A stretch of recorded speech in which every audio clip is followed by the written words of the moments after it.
Thank you, Mr. Chairman. Madison pointed out that when all the powers of government are concentrated in the same hands, you have tyranny. That's why the founders meticulously divided the powers of government. Those are the checks and balances that we all learned at school, or though some of us seem to have forgotten them.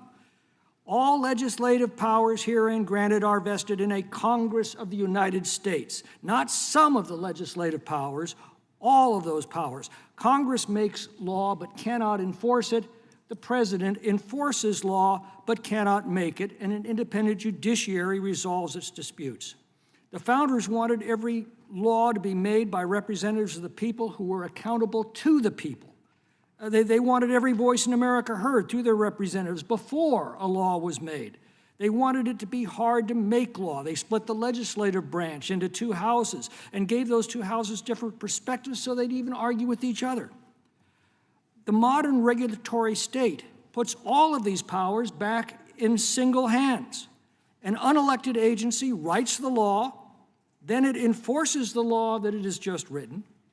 And if it accuses you of violating that law, you have to answer to the agency in a court run by that agency without a jury, and the agency keeps the fines it assesses on you. Is there any more profound threat to a democracy than that? 10 times more laws are written by the regulatory agencies today than by the people's representatives. Americans now have 10 times the chance of being hauled into an administrative law court for breaking an agency regulation than they have being charged with a statutory crime where they have the full protection of the Bill of Rights. My only problem with this bill is that Congress is supposed to make all law. The president decides whether to sign or veto it. This bill still has it backwards. The president's agencies make law and Congress then approves it, but at least it's a step back from the precipice. Now, to Mr. Liu's question, do you want Congress making these decisions or leave it to the experts? Well, we all know the saying that to a hammer, everything looks like a nail. Relying on experts without taking into account all of the factors outside of their expertise is dangerous folly. Democracies don't always make the best decisions, but they make the best decisions that are acceptable to the most people. We've just endured the madness of experts, lockdowns and mandates the expert told us would spread the slow of the disease. And we now have study after study documenting that their measures not only failed to do that, but did incalculable damage to the economy, to the education of our children, to the public's overall health. They needlessly cost lives who delayed health screenings and treatments, drug and alcohol-related deaths, increased suicide rates. No representative voted for these measures. The regulatory state simply imposed them. Lord Salisbury put it this way more than a century ago. He said, "No lesson seems to be so deeply inculcated by the experience of life as that you never should trust experts.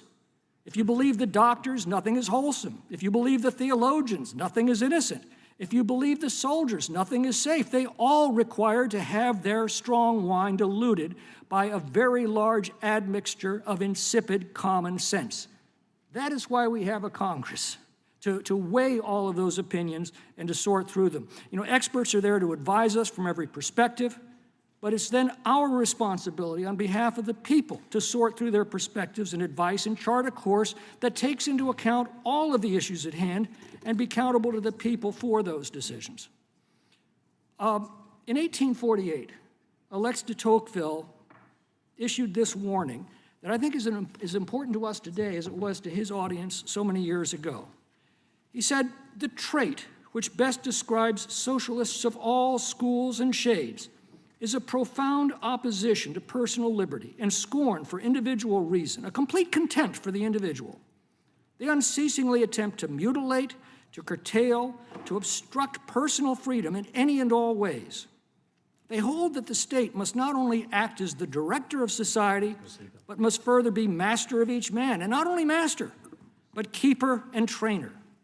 For fear of allowing him to err, the state must place itself forever by his side, above him, around him, better to guide him, to maintain him, in a word, to confine him.